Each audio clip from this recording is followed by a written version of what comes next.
नमस्कार, मैं अश्विनी।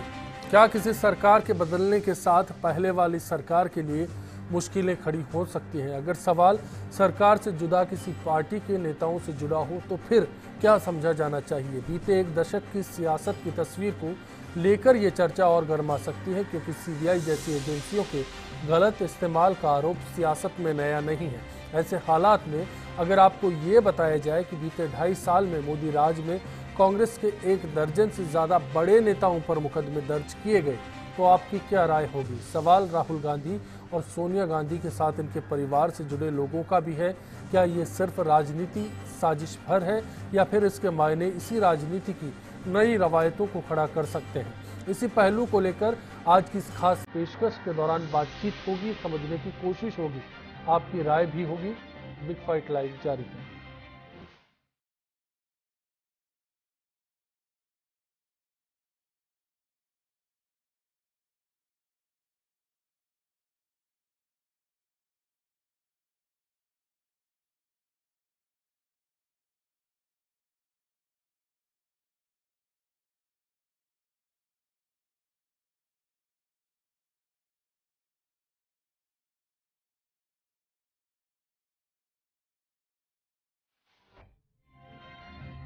कई पूर्व मुख्यमंत्री भी हैं, कई दिग्गज नेता हैं, कई केंद्रीय मंत्री हैं और ये फहरिस्त इसी तरह से कांग्रेस के कुनबे में ही लंबी होती चली जा रही है। इसकी वजह क्या है?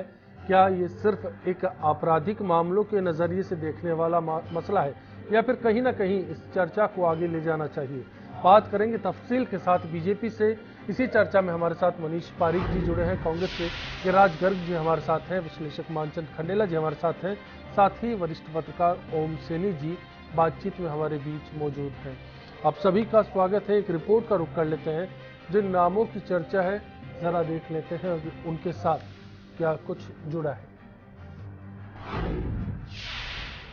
केंद्र में एनडीए सरकार के गठन को अभी करीब 2.25 साल का वक्त ही गुजरा है, पर इस मियाद के बीच में कांग्रेस अध्यक्ष सोनिया गांधी और उपाध्यक्ष राहुल गांधी समेत कांग्रेस के कई प्रमुख नेताओं के खिलाफ मामले दर्ज हुए हैं। राहुल गांधी के खिलाफ तो देशद्रोह से लेकर मानहानि के मामले दर्ज कर उन्हें घेरने का कोई मौका नहीं छोड़ा जा रहा है। प्रियंका गांधी के पति रॉबर्ट वाड्रा बराबर निशाने पर है। कांग्रेस अध्यक्ष सोनिया गांधी और राहुल गांधी को नेशनल हेराल्ड मामले में नामजद किया गया। सोनिया को इस मामले के साथ अगस्ता वेस्टलैंड हेलीकॉप्टर मामले में भी लपेटा। जाहिर है कई सवाल खड़े होते हैं और सीधा सा सवाल बीजेपी सरकार पर भी है। क्या बीजेपी सरकार मुकदमों के जरिए विपक्ष पर दबाव बनाने की कोशिश कर रही है? जो भी राय है आप FirstIndiaNews.com तक दे सकते हैं। इसके साथ साथ फेसबुक या फिर ट्विटर पर ये बता सकते हैं कि इस सवाल पर आज आपने क्या सोचा। मनीष पारीक साहब, सबसे पहले आप ही से मुखातिब होते हुए जानना चाहूँगा कि बीजेपी सरकार पर ये आरोप क्या राजनीति की नई रवायत की नींव आप रखने जा रहे हैं? नहीं अश्विनी, बल्कि उल्टा है। अगस्ता वेस्टलैंड में मिलान कोर्ट ने फैसला दिया तो संसद की बहस में कांग्रेसी नेताओं ने कहा कि क्या उसकी क्या लीगल सेंटिटी है। आपने क्या किया? 2 साल आपने सरकार में हो गए, आपने जांच नहीं कराई, आपने मुकदमा दर्ज नहीं कराया, ऐसे कहा। जो नेशनल हेराल्ड का मैटर है वो उस पर लगाया गया था, लेकिन वो उसके बारे में कोई बीजेपी सरकार से लेना देना नहीं था। ठीक इसी प्रकार से रॉबर्ट वाड्रा के बारे में आज भी कांग्रेसी मित्र कहते हैं कि अगर वो कल्प्रिट हैं, अगर उन्होंने गलती की है तो राजस्थान में तो भाजपा की सरकार है, मुकदमे दर्ज क्यों नहीं करती है? तो यहाँ कुछ उल्टा दिखाई दे रहा है। इन्होंने जरूर किया था। सीबीआई के इस्तेमाल में माननीय मुलायम सिंह जी पर मुकदमे हो गए, जयललिता पर हो गए और उनको ये करके समर्थन ले लिया गया। मायावती जी पर आय से अधिक का मुकदमा सीबीआई ने दर्ज किया। एक भी प्रकरण सीबीआई का ऐसा भाजपा की सरकार शासन में नहीं है, बल्कि वो मुद्दे हैं जिन पर यह कहा गया। जहां तक राहुल गांधी जी पर मुकदमे का सवाल है, वो आरएसएस के किसी कार्यकर्ता ने कहा, उसको अपमान महसूस हुआ कि उन्होंने कहा गांधी जी का हत्यारा है संघ, तो वो एक अलग बात है, इसमें सरकार का कोई लेना देना नहीं है। तो अल्टीमेटली आप कह सकते हैं कि भारतीय जनता पार्टी की सरकार ने एक भी मुकदमा, बल्कि आप देखेंगे कि 6 ऐसे प्रकरण थे जिसमें कोलगेट था, जिसमें अगस्ता वेस्टलैंड था, पनडुब्बी घोटाला था। उन सारे घोटालों के मुद्दा बनाकर हमने शासन में आए थे, चुनाव जीते थे, कहा था कांग्रेस ने भ्रष्टाचार करा। उनके बारे में भी भारतीय जनता पार्टी ने मुकदमा दर्ज करा के इनको कल्प्रिट बनाने की कोशिश सत्ता में होने के नाते नहीं की। मैं इंटरप्ट करना चाहूंगा। 3-4 चीजें हैं। सुब्रमण्यम स्वामी क्या बीजेपी के सांसद नहीं है? पहला सवाल। 108 एम्बुलेंस घोटाला जिस तरह से राजस्थान में उठाया गया, किरीट सोमैया और पंकज जोशी क्या उस समय बीजेपी की बीजेपी का सरकार हिस्सा नहीं थी। नहीं है?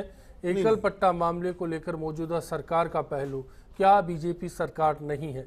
इन तीनों पहलुओं पर बात कर लें। उसमें भी आप देखेंगे कि वो केवल पूछताछ के लिए उनको बुलाया गया मंत्री महोदय को, और उसके बारे में अभी भी जो आईएएस अधिकारी थे वो तो जेल में है, वो तो जेल में है। जहां तक ये जो अभी 108 का बात है, उस समय तो भारतीय जनता पार्टी की सरकार नहीं थी और उस समय वो एफआईआर दर्ज हुई। तो अल्टीमेटली आप ये मुझे नहीं लगता है कि इस तरह की कोई बात है कि सरकार आने के बाद मुकदमे दर्ज हुए। हाँ, ये चर्चा में पहले से रहे, आरोप इन पर लगाए गए, भाजपा ने इसको पुरजोर शब्दों में उठाया और जनता के आक्रोश को मुखर स्वर दिया, ये भी बात सही है। लेकिन उसके बाद में पुलिस थाने में केस रजिस्टर हुआ और इनकी गिरफ्तारी हुई, ऐसा एक भी प्रकरण में नहीं हुआ। नहीं, मैं तो ऐसा सुनता आया हूं कि मोदी जी के साथ जो गुजरात में हुआ वो केंद्र में आके कांग्रेस के साथ ऐसा कर रहे हैं। नहीं हुआ एक भी। मोदी जी पर जितने मुकदमे दर्ज किए गए थे वो सब धूल चाट गए, बावजूद इसके कि उस समय तक बीजेपी की सरकार नहीं थी। उसके बाद आप एक भी बात मैं इनसे कहूंगा कि ये बताएंगे कौन सा प्रकरण ऐसा है जो कि सरकार की शय पर दर्ज हुआ। चलिए गिरिराज गर्ग साहब, आपकी पार्टी ये भी मानती है कि सरकार दबाव बनाने की कोशिश कर रही है, आपकी पार्टी के भीतर से आवाज उठकर दब जाती है, लेकिन उस पर बात करूं उससे पहले इन्हीं वजहों को लेकर बात करना चाहूंगा। मनीष पारिक साहब के जो भी बातें अभी कहने सुनने को मिली, उन पर आपकी राय जानना चाहता हूं। पार्टी का क्या स्टैंड है? नहीं, मनीष पारिक जी ने जो कहा, केंद्र सरकार में सरकार बनने के बाद जो मुकदमे जो प्रकरण आए हैं, क्या वो भारतीय जनता पार्टी की केंद्र में सरकार नहीं है? क्या राजस्थान में सरकार नहीं है? पहले जिन्होंने कहा कि गुजरात में जो मोदी जी के साथ हुआ वैसा तो अभी तक नहीं हुआ, तो गुजरात में क्या सरकार कांग्रेस की थी? गुजरात में जो मुकदमे दर्ज हुए, जिस तरह का वहाँ जो भी प्रकरण बढ़े, वो लोकल जो लोग पीड़ित थे उन्होंने मुकदमे कराए थे। कांग्रेस का उसमें कहाँ वो था इन्वॉल्वमेंट? जो आप कह रहे हैं मोदी जी के साथ जो हुआ, केंद्र सरकार की शहर पर काम करने का आरोप उस दौर में लगा था कि दबाव बनाया जा रहा है राज्य सरकार पर। राज्य सरकार ऐसे ही अब विपक्ष राज्य सरकार में खुद मुख्यमंत्री नरेंद्र मोदी जी बन के बैठे हुए थे, तो दबाव बनेगा कहां से? मुख्यमंत्री कोई अदर व्यक्ति होता तो दबाव बनता ना केंद्र का, मुख्यमंत्री तो वो खुद ही थे, तो दबाव बनता कहां से? और सबसे बड़ी बात जो है वो क्राइम करने वाला व्यक्ति कोई हो। ये सवाल है गोधरा कांड का, ये सवाल है सोराब एनकाउंटर का, और ऐसे और कई मामलों का जो गुजरात से जुड़े। निश्चित रूप से इन्होंने जो कहा कि कांग्रेस सरकार ने सीबीआई का दुरुपयोग किया, मायावती जी का, मुलायम सिंह जी का समर्थन ले लिया। अभी बिहार चुनाव के पहले आपके केंद्र सरकार ने सीबीआई का दुरुपयोग नहीं किया। जो मुलायम सिंह जी यादव आएंगे, उस पर आएंगे गिरिराज गर्ग साहब, उस पर आएंगे। उससे पहले कांग्रेस नेताओं पर, राहुल गांधी, सोनिया गांधी, पार्टी के आला कमान को अगर घेरा जाए तो क्या मायने? ये निश्चित रूप से दबाव की राजनीति है, क्योंकि केंद्र सरकार काम कर नहीं रही है। जनता से जो स्लोगनों के आधार पे सत्ता में आई थी और जिस तरह के वादे किए थे वो कहीं खरी उतर नहीं रही है। और राहुल गांधी जी और सोनिया गांधी जी पूरे देश के अंदर जनता की जो आवाज बन के खड़े हो रहे हैं, ये सोच रहे हैं कि इस दबाव के अंदर कांग्रेस को कहीं हम शांत कर देंगे। लेकिन ये कांग्रेस पार्टी जो ब्रिटिश हुकूमत से नहीं डरी, जिसका सूर्यास्त नहीं होता था, वो उनसे नहीं डर के और देश को आजाद करा दिया, ये इन मुकदमों से कभी हिलने वाली नहीं है। और ये बात सोनिया जी ने कही भी है, हेराल्ड वाले मामले में हो या दूसरे मामले में हो, उन्होंने इस बात को ना मजबूती के साथ कहा कि यदि सरकार में दम है तो सरकार दूध का दूध और पानी का पानी करके जांच करके करे ना।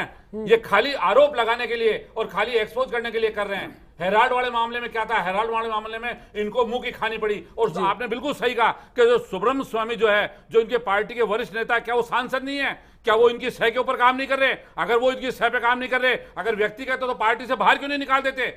निश्चित रूप से पर्दे के पीछे कुछ कहना चाहेंगे? मैं बाकियों का रुख करूं उससे पहले। बेसलेस है, खुद ही कह रहे हैं मुकदमा दर्ज क्यों नहीं करते, जांच क्यों नहीं करते, एक बात। तो फिर कल्प्रिट हमने बना दिया, ये कहा, वो दूसरी बात। तीसरी बात, नेशनल हेराल्ड का मैटर 190 में कोई भी व्यक्ति इस्तेगासा लगा सकता है सेशन कोर्ट में, और 482 में इन्हेरेंट पावर्स होती है हाई कोर्ट की। नहीं, इन्होंने कहा सुब्रमण्यम स्वामी को आपकी पार्टी के साथ जोड़ना, उनका नाम इस्तेमाल करना और फिर अब उनके साथ काम करना। सुब्रमण्यम स्वामी जब पार्टी में नहीं थे हमारे, तब उन्होंने मुकदमे दर्ज कराए। एक बात सुनिए, अगर आपको यही देखना, वो तो अभी जुड़े हैं, अभी सांसद बनाया उनको, इसी का तो रिवॉर्ड मिला उनको। नहीं, मैं ये कह रहा हूं, आरोप है। पहले मुकदमे दर्ज हो गए तो हम उनको शय दे के मुकदमे दर्ज करा रहे हैं, ये बात तो खत्म हो जाती है। दूसरी बात, जो उन विषयों पर इन्होंने कहा कि अगर पार्टी में दम है तो वो जांच करा के हमको करे, केवल प्रचार करती है। प्रचार करना मुकदमा दर्ज कराना नहीं होता है। तो मैं ये कहना चाहता हूं कि हम लोकतंत्र के ऐसे विश्वासी हैं जो सही बात को एक्सपोज करके दुनिया के सामने रखते हैं, लेकिन मुकदमे दर्ज नहीं कराते हैं। खंडेला साहब, मैं आपके पास बाद में आऊंगा, उससे पहले ओम सेनी जी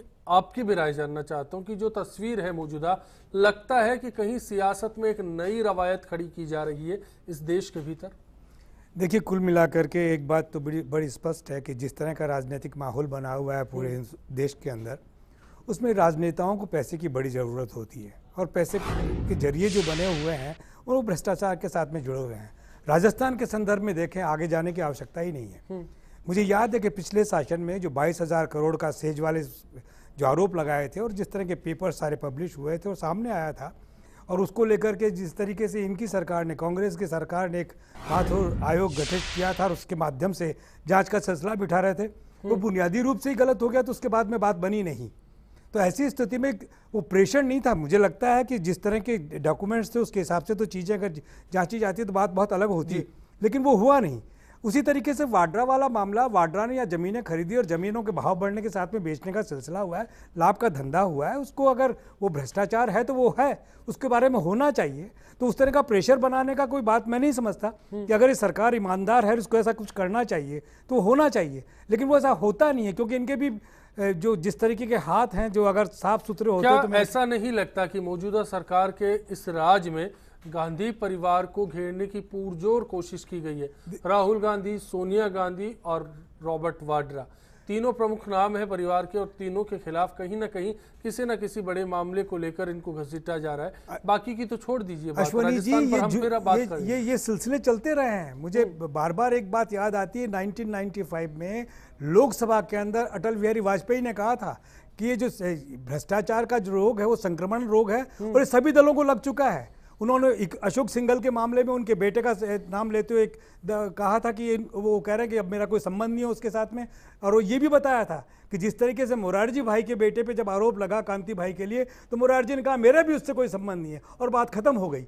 तो इस तरह के इस तकलीफ वाले दृश्य को अटल जी ने तो खुद भोगा है। क्या ये सियासत का हिस्सा नहीं है जहां विपक्ष पर एक सरकार दबाव बनाने का काम करती है? निश्चित रूप से है, ये सरकार भी करती है और वो सरकार भी करती है। जब उनको मौका मिलता है तो उन्होंने किया था, और जब इनको मौका मिल रहा है तो ये भी कर रहे हैं। लेकिन स्थापित कुछ भी नहीं होता, बिल्कुल बात समय के साथ में समाप्त हो जाती है। सोमैया जी या सुब्रमण्यम स्वामी जैसे लोग आकर के बातें करते हैं उसी तरीके से, जिस तरीके से राजस्थान के पहलू से भी टटोलने की कोशिश करें। उससे पहले खंडेला साहब, आपकी क्या राय है? देखिए, मैं 2-3 बातें मूल रूप में आपसे कहना चाह रहा हूं। अगर कुछ किया है तो कानून सबके लिए समान है ना। किसी को कानून के सामने वीआईपी और जीआईपी क्यों बनाना चाहते हो आप? सवाल यार, आप क्यों कह रहे हो कि वो कांग्रेस के फला हैं और क्यों कह रहे हो कि बीजेपी के फला हैं? वो केवल एक जो है ना और अपेक्षित या आशंकित आरोपी है, वो है कि ना, अनियमितता करने वाले, भ्रष्टाचार करने वाले, उनके विरुद्ध मुकदमे होने चाहिए। मैं ये कह रहा हूं कि ये जो आपने जो बना रखी है ना कि तू मेरे को बचा, मैं तेरे को बचाऊं, ये कड़ी कब टूटेगी? कोई तो तोड़ेगा इसको। अब सवाल यार कि जब सारी बात तस्वीर को मैं नहीं समझ पा रहा, यही बात समझने की कोशिश करेंगे। मैं आपको ये कहना चाह रहा हूं, आरोप लगाने की सियासत में बचने का नजरिया भी नहीं, देखिए, मैं सवाल ये कहना चाह रहा हूं, जहां तक मुकदमे दर्ज होते हैं मैं उसको सैल्यूट करता हूं, और जो मुकदमे दर्ज करवाता है मैं उसको भी सैल्यूट करता हूं, और ये जो कड़ी तोड़ने का जो प्रयास कर रहे हैं उनको भी मैं सैल्यूट करता हूं। सवाल यार कि सारे के सारे जो अपराध हैं, सारे भ्रष्टाचार हैं, अनियमितता करता कौन है और करवाता कौन है? आशीर्वाद कौन देता है? राजनेता। अब सवाल ये आ रहा है कि आज राहुल गांधी गांव गांव, गली गली, शहर शहर घूम रहे हैं, वेरी गुड, बहुत अच्छा काम कर रहे हैं, लेकिन आखिर सवाल उनसे ये पूछा जाए आपका रोजगार क्या है, आपकी कमाई क्या है, घर का खर्चा कैसे चलता है, तो आपको जवाब ही नहीं उनके पास में। इसका मतलब कहीं ना कहीं कुछ ना कुछ कहीं तो है। अब मैं 1-2-3 बातें आपसे कहना चाह रहा हूं। मोदी जी को आपने लेकर आए, मैं कह रहा हूं जब मोदी जी वहां पर थे तो आज राहुल गांधी या जो दूसरे नेता हैं वो मोदी को एक भाषण में 17 बार उनकी एक्सप्रेस करने की कोशिश नहीं करते हैं क्या? तो राजनीति में अगर नेता को नहीं घेरेंगे तो क्या अभिनेताओं को घेरेंगे क्या? और अंतिम बात में क्या, एक अंतिम बात मैं कह रहा हूं, ये प्रक्रिया जो कुछ हुई है वो सतत जारी रहनी चाहिए, प्रभावी रूप से जारी रहनी चाहिए और सक्रिय रूप से जारी रहनी चाहिए, जिससे कि वास्तव में देश में जो मूल रूप में भ्रष्टाचार करवाने वाले हैं वो एक्सपोज हो सके। आज के हालात से भी जोड़कर समझने की कोशिश होगी। फिलहाल एक ब्रेक लेते हैं, ब्रेक के बाद वापसी होगी, समझेंगे कि सीबीआई का क्या इस्तेमाल किया जाता है, क्योंकि एक दौर में इसी सीबीआई को तोता भी कहा गया।